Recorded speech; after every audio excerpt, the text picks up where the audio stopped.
আর এখনই সিংহায় ফু দেওয়া হবে। সময় ঘনিয়ে এসেছে, আর এই সেই অন্তিম মুহূর্ত শুরু হয়ে গেছে।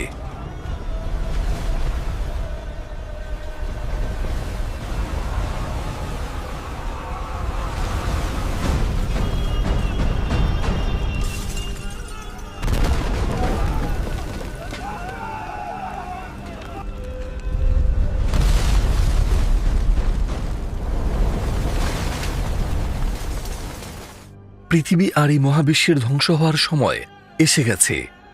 আসমান আর জমিন আর আগের মতো নেই। সবকিছু ভেঙে পড়ছে এক এক করে।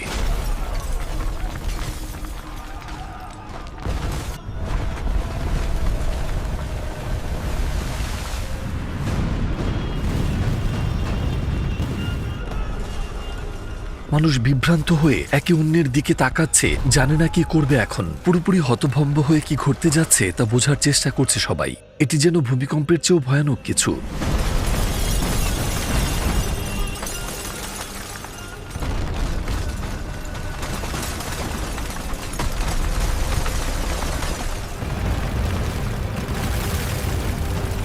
পর্বতসমূহ কাঁপছে, সমুদ্র ফুঁসে উঠেছে।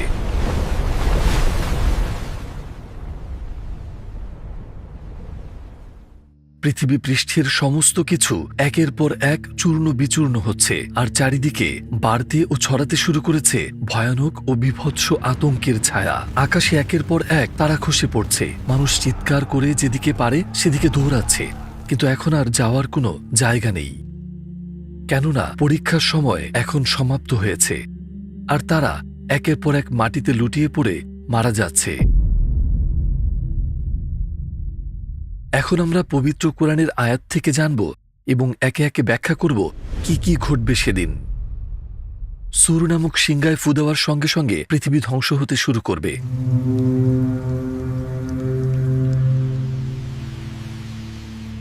একবার যখন ফেরেশতা ইসরাফিল আলাইহিসসালাম এটিতে ফু দিয়ে দিবেন, এমন ধরনের বিপর্যয়কর ঘটনা ঘটবে যে পৃথিবী, তারকারাজি, এমনকি গ্যালাক্সি সমূহেরও অস্তিত্ব থাকবে না।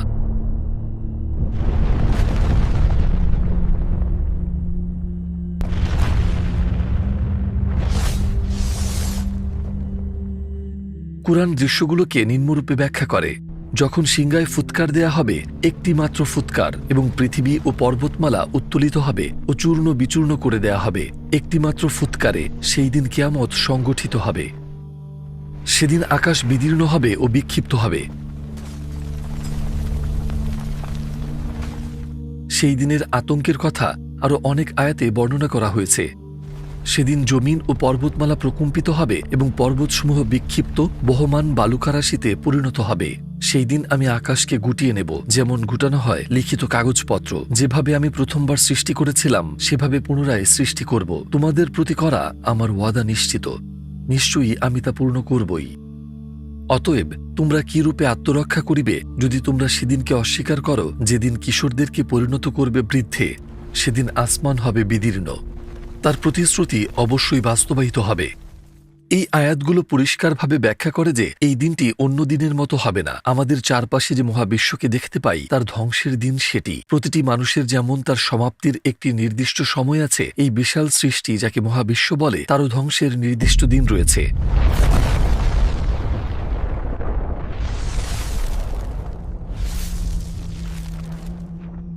আরেকটি আয়াতে এই ঘটনাগুলো আমাদের জানায় যে এটি শেষ দিবস, যার বর্ণনা এভাবে দেয়া হয়েছে: যখন সূর্যকে গুটিয়ে নেওয়া হবে আর নক্ষত্ররাজি তাদের উজ্জ্বলতা হারিয়ে খসে পড়বে, আর পর্বতগুলোকে যখন সঞ্চালিত করা হবে, যখন পূর্ণগর্ভা উষ্ট্রীগুলো উপেক্ষিত হবে, আর যখন বন্য পশুগুলো একত্র করা হবে, যখন সমুদ্রকে উত্তাল করা হবে।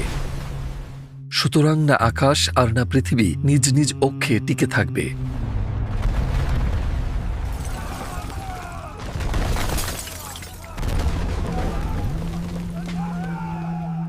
যেদিকেই ফিরে তাকাবেন আপনি এক ভয়াবহ পরিস্থিতি দেখতে পাবেন। তীব্র ভূমিকম্প জমিনকে প্রকম্পিত করবে, আগ্নেয়গিরির অগ্নুৎপাত ছড়িয়ে পড়বে, গভীর ফাটল থেকে ছড়িয়ে পড়া গলিত তরল সমুদ্রের পানি ফুটিয়ে তুলবে। অবিশ্বাস্য গতিতে পৃথিবী ঘোরার কারণে পর্বতগুলো তুলায় পরিণত হবে, সমুদ্রগুলো একে অপরের সঙ্গে মিশে যাবে, আর সবগুলো সমুদ্র মিলে একটি বিশাল অতল সমুদ্রে পরিণত হবে। তো সেই ভয়ঙ্কর দিনটি আসতে আর কত সময় বাকি? 100 বছর, 10 বছর, নাকি তারও কম? রাসূলুল্লাহ সাল্লাল্লাহু আলাইহি ওয়াসাল্লাম আমাদের জানিয়েছেন যে এই দিনটি আসার আগে অনেক নিদর্শন দেখা যাবে, কিছু ছোট আর কিছু বড় বড় নিদর্শন। এখন চলুন কিছু ছোট নিদর্শন এই বিষয়ে আলোচনা করা যাক, এরপর আমরা বড়গুলো নিয়ে কথা বলবো। আর সবশেষে আপনি সিদ্ধান্ত নেবেন সেই সময় কি কাছে না এখনো অনেক দূরে।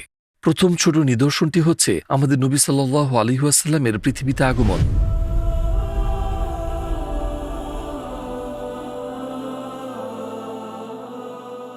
কারণ তিনি আল্লাহর প্রেরিত সর্বশেষ নবী।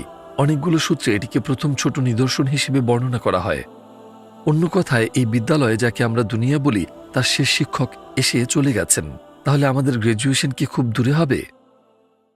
আরেকটি নিদর্শন হচ্ছে মানুষের জীবনে কোরআনের গুরুত্ব কমে যাবে।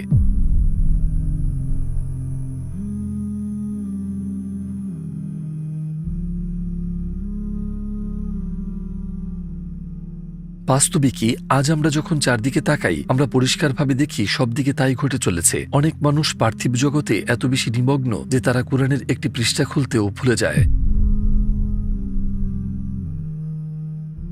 আমি কাজ আর জীবন নিয়ে এত ব্যস্ত যে কোরআন পড়ার সময়ই পাই না। শেষবার এই কোরআন খুলে পড়েছি আমি সেই শৈশবে মক্তবে কোরআন শেখাকালীন। হয়তো আপনিও তাদেরই একজন। আরেকটি নিদর্শন হচ্ছে নামাজ পড়া উঠে যাবে। কত অল্প লোকে নামাজ পড়ে তা দেখার জন্য আপনার স্কুল কিংবা অফিসের আশেপাশে তাকিয়ে দেখুন। ভাইরা, আমি মসজিদে যাচ্ছি, আমার সাথে কেউ নামাজ পড়তে যাবে?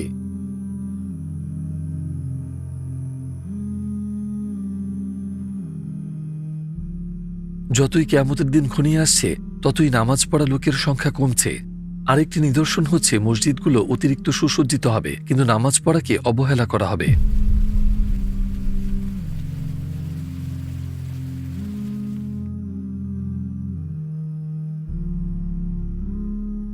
আরেকটি নিদর্শন হচ্ছে আল মালহামা আল কুবরা, এক ভয়ানক মহাযুদ্ধ। এই যুদ্ধ কিয়ামতের অন্যতম একটি লক্ষণ।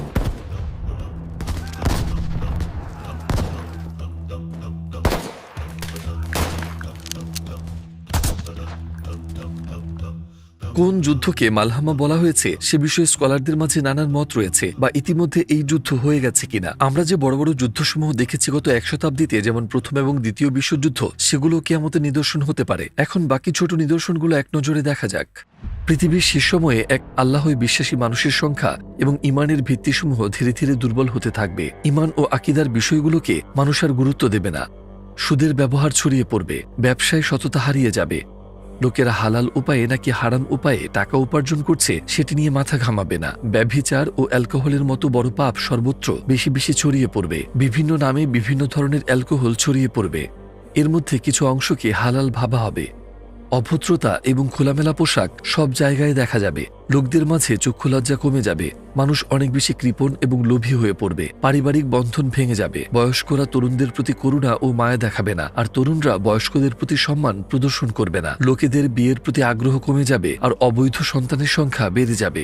জিহাদ এবং দাওয়ার কার্যক্রম থেমে যাবে। ধর্ম ছাড়া বাকি সব বিষয়ে জ্ঞান চর্চা করা হবে। প্রাকৃতিক ভারসাম্য বাধাগ্রস্ত হবে। পৃথিবী জুড়ে বন্যা, ভূমিকম্প এবং অগ্নিকাণ্ডের মতো দুর্যোগ বেড়ে যাবে।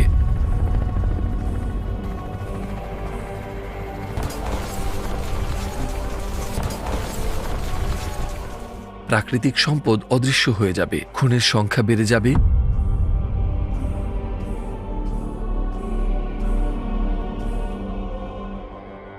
বড় বড় ভবন তৈরি হবে। কদর এবং শেষ বিচার দিবসকে অস্বীকার করা হবে। তো যেমনটি দেখতে পাচ্ছেন, কিয়ামতের প্রায় সব ছোট নিদর্শনসমূহ ইতিমধ্যে ঘটে গেছে। এই নিদর্শনগুলো পরিষ্কারভাবে দেখিয়ে দেয় যে মানবতা সর্বশেষ স্তরে পৌঁছে গেছে। এখন চলুন দেখে নেই পৃথিবী ধ্বংসের বড় নিদর্শনগুলো। অন্যতম বড় নিদর্শন হচ্ছে দাব্বাত আল আরবদের আগমন। কি হচ্ছে এসব? তো এর অর্থ কি? দাব্বাত আল আরদ একটি জীবের নাম, যেটিকে কিয়ামতের কাছাকাছি সময়ে দেখা যাবে। এই শব্দটির আক্ষরিক অর্থ হচ্ছে একটি জীবন্ত প্রাণী যা জমিনে হেঁটে বেড়ায়। এই আয়াত আমাদের জানায় যে মাটির ভেতর থেকে একটি পশু বের হবে।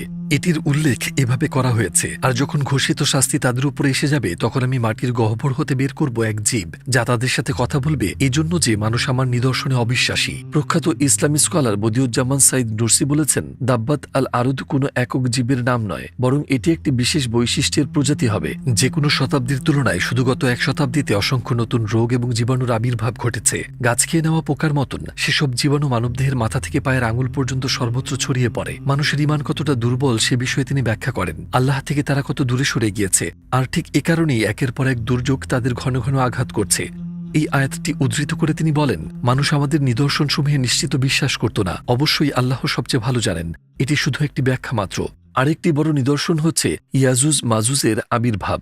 এই মানব গোষ্ঠী দুটি সাধারণ মানুষদের প্রচণ্ড রকম ক্ষতি করবে এবং পৃথিবী জুড়ে বিশৃঙ্খলা সৃষ্টি করবে। কুরআনে উল্লেখ করা হয়েছে যে জুলকারনাইন একটি প্রাচীর তৈরি করেছেন বলে এই অনিষ্টকারী জাতিগুলো মানুষকে আঘাত করতে পারছে না, কিন্তু কিয়ামত যখন চলে আসবে তারা ফিরে আসবে এবং মানুষদের ক্ষতি সাধন করবে। উত্তরের পার্বত্য এলাকায় কোনো সামরিক অভিযানের সময় জুলকারনাইন একদল লোকের মাঝে এসে পড়েন যারা ইয়াজুজ এবং মাজুজ নামে দুটি অনিষ্টকারী এবং আক্রমণাত্মক গোষ্ঠীর ব্যাপারে অভিযোগ করেছিল। ও জুলকারনাইন, ইয়াজুজ এবং মাজুজ আমাদের ভূমি নষ্ট করছে, আপনি কি সঠিক পারিশ্রমিকের বিনিময়ে আমাদের ও তাদের মাঝে একটি প্রাচীর তৈরি করে দিবেন?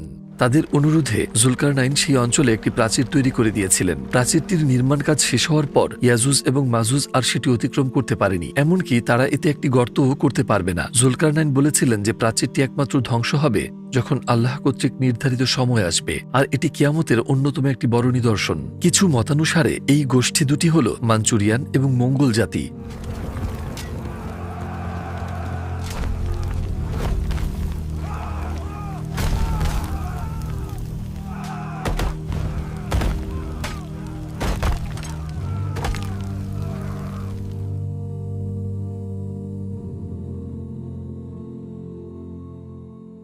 কয়েক শতাব্দী পর তাদের বংশধরেরা আবার মানুষের ক্ষতি করবে। কিয়ামতের আগে তারা তাদের পূর্বপুরুষদের মতো একই রকম নিষ্ঠুরতা চালাবে। অবশ্যই আল্লাহ সবচেয়ে ভালো জানেন। আরেকটি নিদর্শন হচ্ছে দাজ্জালের আগমন। কিছু বর্ণনায় দাজ্জালের আগমনকে পৃথিবীর অন্যতম ভয়ঙ্কর ঘটনা বলে বর্ণনা করা হয়েছে। অনেক হাদিসে দাজ্জালকে মিথ্যাবাদী, প্রতারক এবং ভণ্ড নেতা হিসেবে বর্ণনা করা হয়েছে, যে খারাপকে ভালো এবং মিথ্যাকে সত্য বলে উপস্থাপন করবে। একটি হাদিস থেকে আমরা জানতে পারি তারা সংখ্যায় ৩০ জন হবে। তাদের মধ্য থেকে ২ জন দাজ্জালের কিয়ামতের সময় বিশেষ গুরুত্ব রয়েছে। একজন হলো সেই প্রধান দাজ্জাল, আর অন্য দাজ্জাল মুসলিমদের ভিতর থেকে উঠে আসবে, তার নাম সুফিয়ানি। কিছু বর্ণনানুসারে সুফিয়ানি ইসলামকে বিকৃত করার চেষ্টা করবে এবং মানুষের পরকাল ধ্বংস করতে চাইবে, অবিশ্বাস এবং হারামকে ভণ্ডামিপূর্ণভাবে ছড়িয়ে দেওয়ার মাধ্যমে। অন্যদিকে প্রধান দাজ্জাল মুসলমান এবং অমুসলমানদের তার প্রচারিত মতবাদের মাধ্যমে ঈমান ও ইসলাম থেকে দূরে ধাবিত করবে। আরেকটি প্রধান নিদর্শন হল মাহদীর আগমন, যিনি হবেন আমাদের নবী সাল্লাল্লাহু আলাইহি ওয়াসাল্লামের বংশধর।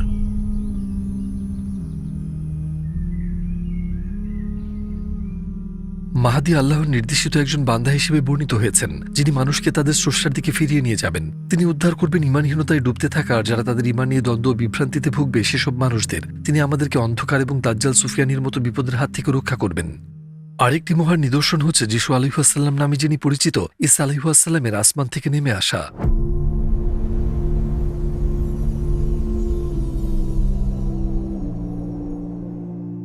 অনেক হাদিসে বলা হয়েছে ঈসা আলাইহিস সালাম পৃথিবীতে নেমে আসবেন কিয়ামতের পূর্ব মুহূর্তে আর ইসলামের শাসন কার্যকর করবেন। যখন তিনি একজন নবী ছিলেন, ইহুদিরা তাকে ফাঁদে ফেলে ক্রুশবিদ্ধ করার চেষ্টা করে, কিন্তু তারা কিছু করে ওঠার আগেই আল্লাহ জান্নাতে উঠিয়ে নিয়ে তাকে রক্ষা করেন। মাহদীর আগমনের পর ঈসা আলাইহিস সালাম আসমান থেকে শুধুমাত্র একজন শাসক হিসেবে নেমে আসবেন। শেষে দাজ্জালকে ধ্বংস করার আন্দোলনে সাড়া দিয়ে তিনি ইমাম মাহদীর সঙ্গে যুদ্ধে অংশগ্রহণ করবেন এবং দাজ্জালকে নিজ হাতে হত্যা করবেন। আরেকটি নিদর্শন হচ্ছে দুখান।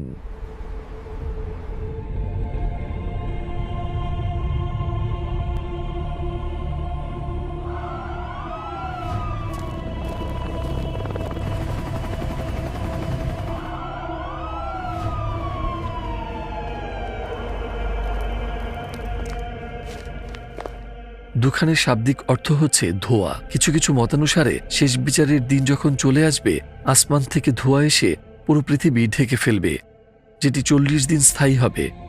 আরেকটি বড় নিদর্শন হচ্ছে সূর্য পশ্চিম দিক থেকে উদিত হবে।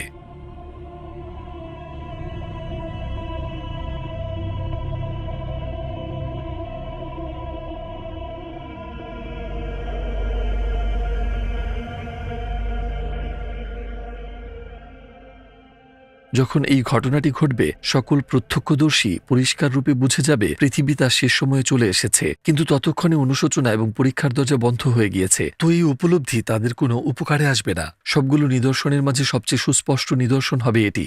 এইসব নিদর্শন থেকে আমরা বুঝতে পারি শেষ বিচারের দিন খুবই নিকটে।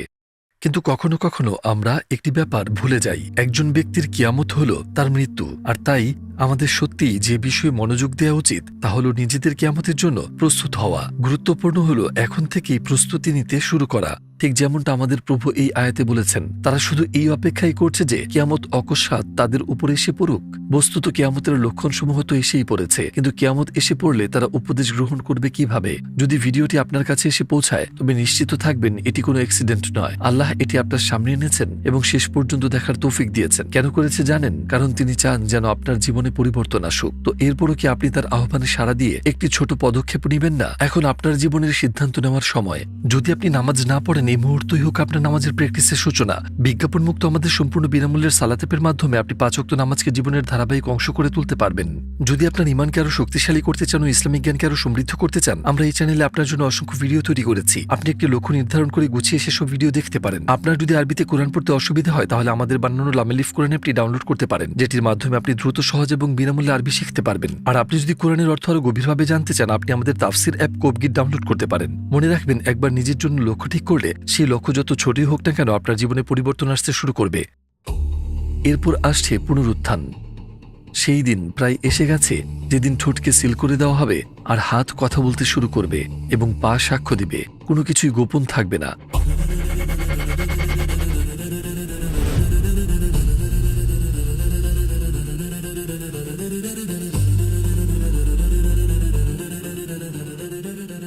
শেষ বিচারের দিন পুরো মানবজাতিকে পুনরুত্থিত করা হবে আর কঠিন কষ্টের সময়ে প্রবেশ করবে।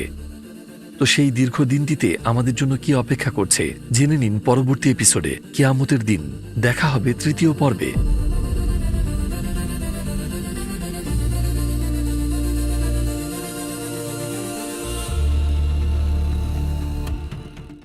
কিছু লক্ষ্য করেছেন কি, এই ভিডিওটি দেখার সময় আপনি কোনো বিজ্ঞাপন দেখতে পাননি? যেহেতু টুয়ার্ডস ইটারনিটি একটি অলাভজনক সংস্থা, আমরা শুধু আপনার সাহায্যের মাধ্যমে এই ভিডিওগুলো তৈরি করতে পারি। আপনি যদি এই ভালো কাজের অংশ হতে চান, টুয়ার্ডস ইটারনিটিতে দান করুন আর এই সুবর্ণ সুযোগটি হাতছাড়া করবেন না।